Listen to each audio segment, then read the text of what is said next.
3 దశాబ్దాల మాదిగల మహా ఉద్యమ సన్నాహక సమావేశంలో పాల్గొన్న ఏపీ ఎంఆర్పీఎస్ రాష్ట్ర అధ్యక్షులు పెరుపోగు వెంకటేశ్వరరావు మాదిగ పాల్గొని మాట్లాడుతూ ఎస్సీ వర్గీకరణపై ఆర్డినెన్స్ తెచ్చిన చంద్రబాబు మాదిగలకు 7, మాలలకు 7, ఉపకులాలకు 1% ఇచ్చి సమన్యాయం చేసేలా చట్టం చేయాలన్నారు.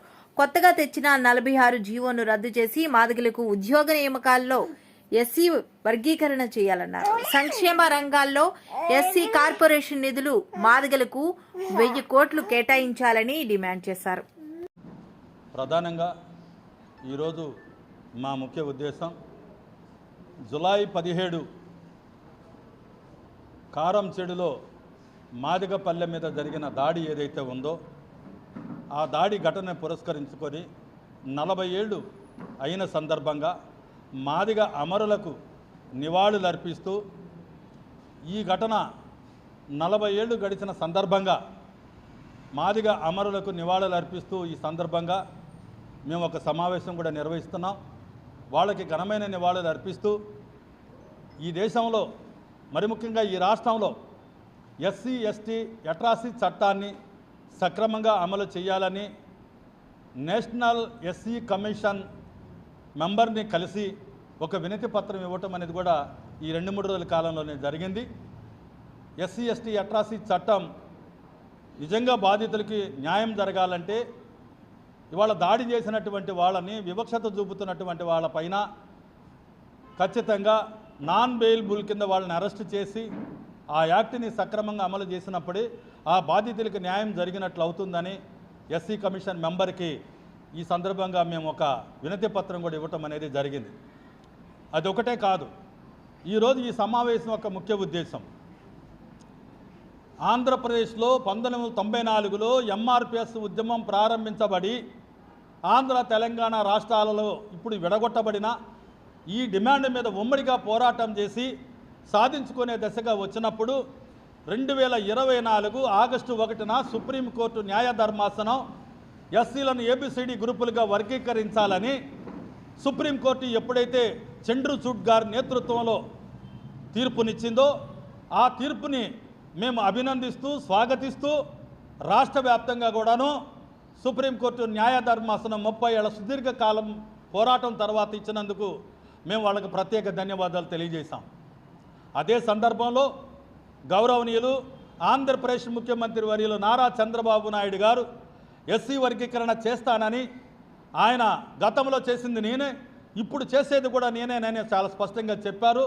ఆయన కూడా మేము కృతజ్ఞతలు చెప్పాం, కృతజ్ఞత యాత్ర నిర్వహించాం, కృతజ్ఞత సభ కూడా ఆంధ్రప్రదేశ్లో నిర్వహించింది మేమేనని కూడా తెలియజేస్తూ ఉన్నాం. అంతేకాదు చంద్రబాబు నాయుడు గారు అధికారంలోకి వచ్చిన తర్వాత మాదిగలకు ఎస్సీ కమిషన్ చైర్మన్ ఇచ్చినందుకు ధన్యవాదాలు చెప్తున్నాం. అదేవిధంగా ఏపీపీఎస్సీలో మాదిగలను సభ్యులుగా చోటు ఇవ్వాలని అడిగిన తర్వాత మరి అనంతపురం జిల్లా జేఎన్టీకి ప్రొఫెసర్ శశిధర్ గారిని నియమించినందుకు కూడా మేము కృతజ్ఞతలు చంద్రబాబు నాయుడు గారికి చెప్పాం. అదేవిధంగా వర్గీకరణ విషయంలో మరి రాజీవ్ రంజాన్ మిశ్రా కమిషన్ వేసి ఆ కమిషన్ని 6.5 మాదిగలకి 7.5 మాలలకి 1% ఉపకులాలకి ఇస్తానని చెప్పినప్పుడు మేమందరం కూడా ఎంతో కొంత మరి సంతృప్తిని చెందాం. అయితే చంద్రబాబు నాయుడు గారు రోస్టర్ పాయింట్ల పేరుతో మొదటి వరుసలో 8% మాలలకి మొదటి వరుసలో ఇస్తాం, 6% మాదిగలకి ఇస్తామన్నప్పుడు మాత్రమే మాదిగలు అసంతృప్తికి లోనయ్యారు. కాబట్టి చంద్రబాబు నాయుడు గారు మేము ఒకటే అడుగుతున్నాం, మాదిగలు పోరాటం చేశారు, మాదిగలు తెలుగుదేశం పార్టీకి అండగా నిలబడ్డారు. ఇవాళ మాదిగలు రాష్ట్రంలో తెలుగుదేశం పార్టీని గెలిపించింది, చంద్రబాబు నాయుడు గారి నాయకత్వాన్ని బలపరిచింది మాదిగలే. 30 ఏళ్ళుగా మేము మీకు అండగా నిలబడ్డాం. కాబట్టి ఇప్పుడు మేము ఒకటే అడుగుతున్నాం, ఇప్పుడు ఆర్డినెన్స్ తీసుకొచ్చారు, రేపు చట్టం చేయబోతా ఉన్నారు.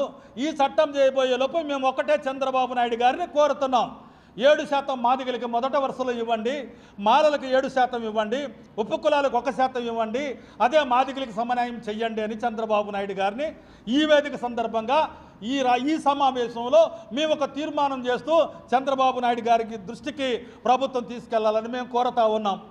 అదొక్కటే కాదు, ఈ రోజున 46 జీవో తీసుకొచ్చి వర్గీకరణ లేకుండా మాదిగలకు ఇవాళ ఉద్యోగ నియామకాలలో అన్యాయం జరుగుతూ ఉంటుంటే అది వర్గీకరణ చేసినట్లు అవ్వదు. వర్గీకరణ చేస్తాననే మాట ఇచ్చారు. సుప్రీంకోర్టు గతంలో చెన్నయ్య కొట్టేయించిన తర్వాత మళ్ళీ తిరిగి అదే సుప్రీంకోర్టు న్యాయ ధర్మాసనం వర్గీకరణ అవసరమేనని చెప్పిన తర్వాత మరి పాత జీవోల ప్రకారంగా అమలు చేయాలి. అలా కాకుండా మీరు కొత్త జీవో తీసుకొచ్చి వర్గీకరణ లేకుండా చేస్తే ఇవాళ కానిస్టేబుల్ 6,000 ఉద్యోగాలు కానీ, ఫారెస్ట్ ఉద్యోగాలు కానీ, లెక్చరర్ ఉద్యోగాలు కానీ, గ్రూప్ 1 గ్రూప్ 2 ఉద్యోగ నియామకాలలో కానీ మాదిగలకు తీవ్ర అన్యాయం జరుగుద్ది. కాబట్టి ఇప్పుడు 46 జీవోని పక్కన పెట్టి మరి మాదిగలకు సమన్యాయం జరిగేలాగా ఏదైతే ఉన్నదో ఆ వర్గీకరణ జీవోని అమలు చేయమని ముఖ్యమంత్రి గారు చంద్రబాబు నాయుడు గారిని ఈ వేదిక నుంచి మేము అడుగుతా ఉన్నాం. కాబట్టి ఈ 2 డిమాండ్లని రేపు చట్టంలో మార్పు చేయాలని, సంక్షేమ పథకాలు కూడా సక్రమంగా మాదిగలకు ఇవ్వాలని, అంటే జగన్మోహన్ రెడ్డి 27 పథకాలని దళితులు రద్దు చేస్తే జగన్మోహన్ రెడ్డి తర్వాత చంద్రబాబు నాయుడు గారు 27 పథకాలని మళ్ళీ పునరుద్ధరిస్తారని ఆశిస్తే అది జరగటం లేదు. కాబట్టి ఏ విషయాలైతే మేము చెప్తున్నామో ప్రభుత్వం పరిశీలనలోకి తీసుకొని ఇవాళ దళితుల మీద దాడులను కూడా నివారించే విధంగా ప్రభుత్వం వెంటనే చర్యలు చేపట్టాలని ముఖ్యమంత్రి చంద్రబాబు నాయుడు గారిని ఈ వేదిక గురించి మేము అడుగుతున్నాం. అదేవిధంగా ఈ రోజున ఈ సమావేశంలో మరొక అంశం ఏమిటంటే రాష్ట్ర వ్యాప్తంగా 32 ఏళ్ల పాటు మేము చేసిన ఈ సుదీర్ఘ ఉద్యమంలో ఎంతోమంది అమరులయ్యారు. వర్గీకరణ చంద్రబాబు నాయుడు గారు ఆర్డినెన్స్ తీసుకురావడానికి కారణం మాదిగలు చేసినటువంటి కృషి. కాబట్టి ఆ మాదిగలను గుర్తించి వర్గీకరణ చేసిన ఆ చంద్రబాబు నాయుడు గారికి మేము అభినందనలు చెబుతూ కూడా ఇది కొంచెం సవరణలు చేసి మార్పులు చేసి చేయమని అడగటంతో పాటు వర్గీకరణ చేసినందుకు కూడా మేము అభినందనలు చెబుతూనే మేము ఖచ్చితంగా వర్గీకరణ రేపు ఆగస్టు నెల అసెంబ్లీ సమావేశాల అనంతరం జరగబోయే సమావేశాల్లో 7 మాదిగలకి 7 మాలలకి ఇచ్చి సమన్యాయం చేసిన తర్వాత పెద్ద ఎత్తున విజయోత్సవ సభ పెట్టాలనుకుంటున్నాం. ఆ విజయోత్సవ సభ చంద్రబాబు నాయుడు గారు సరైనటువంటి న్యాయం చేస్తే ఖచ్చితంగా ఆ సభ విజయోత్సవ సభగా మారుతుంది. చంద్రబాబు నాయుడు గారు విగ్రహాన్ని కూడా మేము బాబు జగజ్జనరామ్ గారి విగ్రహం పక్కనే పెడతామని కూడా ఈ సందర్భంగా మేము తెలియజేస్తూ 7 ఇవ్వాలని కోరుకుంటూ రాష్ట్ర వ్యాప్తంగా రాయలసీమలో మరొక నెల రోజుల్లోనే అనంతపురంలో రాయలసీమ జిల్లాల సభ నిర్వహించకపోతున్నాం. మరికొద్ది రోజుల్లోనే విశాఖపట్నంలో ఉత్తరాంధ్ర జిల్లాలకి, ఉభయ గోదావరి జిల్లాలకి రాజమండ్రి, కోస్తా జిల్లాలకి నెల్లూరు జిల్లాలో, అమరావతి రాజధానిలో కూడా మాదిగల సదస్సులు నిర్వహించి అనంతరం వేలాది మందితోటి మాదిగల విజయోత్సవ సభకి మేము సిద్ధమవుతున్నాం. ఈ విజయోత్సవ సభని విజయవంతం కావాలంటే చంద్రబాబు నాయుడు గారు మాలమాదిగల్ని 2 కళ్ళుగా భావించి సమన్యాయం చేయాలని ఈ సందర్భంగా మేము కోరుకుంటూ పెద్ద ఎత్తున మరి విజయోత్సవ సభ పెట్టే ముందు ఏదైతే 30 ఏళ్ల సుదీర్ఘ మాదిగల మహోద్యమ సభ ఉన్నదో ఆ సభను విజయవంతం చేయడానికి మరి అన్ని ప్రాంతాల్లో కూడా సదస్సులు నిర్వహించే వేలాది మంది ఈ సభకు రాష్ట్ర వ్యాప్తంగా మాదిగ ఉపకులాలు పెద్ద ఎత్తున కదిలి రావాలని ఈ సందర్భంగా ఈ సమావేశంలో తీర్మానం చేస్తూ విజ్ఞప్తి చేస్తూ అందరూ రావాలని కూడా మేము పిలుపునివ్వబోతున్నామని సందర్భంగా తెలియజేస్తా ఉన్నాం.